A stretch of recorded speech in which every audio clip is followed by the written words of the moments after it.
নরেন্দ্র মোদীর সঙ্গে দেখা করেছি। আমি এখানে এসেছিলাম কংগ্রেস পার্টির কংগ্রেস ওয়ার্কিং কমিটির মিটিংয়ে। তো যখন দেখলাম দিল্লি এলাম, তখন একবার যদি চেষ্টা করা যায় পশ্চিমবঙ্গের যে সমস্ত পরিযায়ী শ্রমিকরা আছে তাদের দুরবস্থার কথা তুলে ধরে প্রধানমন্ত্রীকে যদি এই বিষয়টা বলার চেষ্টা করা যায়, খারাপ হয় না। আমি সেই জন্যেই প্রধানমন্ত্রীর কাছে একটা অ্যাপয়েন্টমেন্ট চেয়েছিলাম।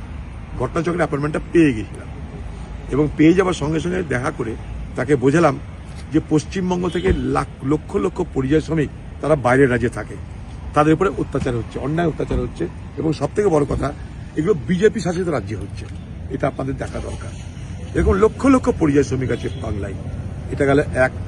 2 নম্বর হচ্ছে, আমি এটাও বলেছি যে মতুয়া সম্প্রদায়ের মানুষের ভোটাধিকারের কথা, এবং আমি এটাও আপনাদেরকে বলছি যে উড়িষ্যায় যে ঘটনা ঘটেছে, আমার জেলার একটা ছেলেকে জুয়েল তাকে পিটিয়ে মেরে দেওয়া হয়েছে উড়িষ্যাতে।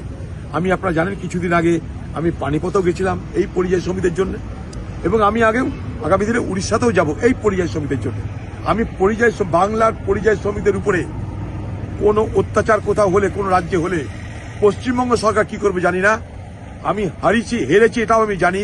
আমি হারিবা যদি পরোয়া না করে সেই সব রাজ্যে গিয়ে সেখানকার পরিযায়ী শ্রমিকদের উপরে যাতে কোনো জুলুম অত্যাচার কোনো রকমের অন্যায় না হয়, তার জন্য আমি আপ্রাণ লড়বো এবং চেষ্টা করব। এই চেষ্টা করে পানিপথে থামিয়েছি, এইভাবেই আগামী দিন উড়িষ্যাতেও থামাবো।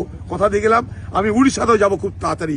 সেই সমস্ত শ্রমিকদের কাছে গিয়ে দরকার হলে উড়িষ্যায় বিধান ভবন পর্যন্ত আমি যাব আন্দোলন করতে তাদেরকে নিয়ে। অত সহজ নয়, কারণ ভারতবর্ষের যে কোনো মানুষের, যে কোনো রাজ্যের, যে কোনো ভাষার, যে কোনো ধর্মের, যে কোনো মানুষের ভারতবর্ষের যে কোনো রাজ্যে রুজি রোজগার করার, থাকা পড়ার সব অধিকার আছে। সে অধিকার কেউ কেড়ে নিতে পারে না। সে অধিকার যদি কেড়ে নেওয়ার চেষ্টা করে, পশ্চিমবঙ্গ সরকার কি করবে জানি না। পশ্চিমবঙ্গ সরকার কলকাতায় কাঁদবে, পাড়ায় পাড়ায় কাঁদবে, কিন্তু যে রাজ্যে ঘটনা সে রাজ্যে যাবে না তারা, কারণ তারা এটাকে ভোট নির্বাচনের ইস্যু বানায়।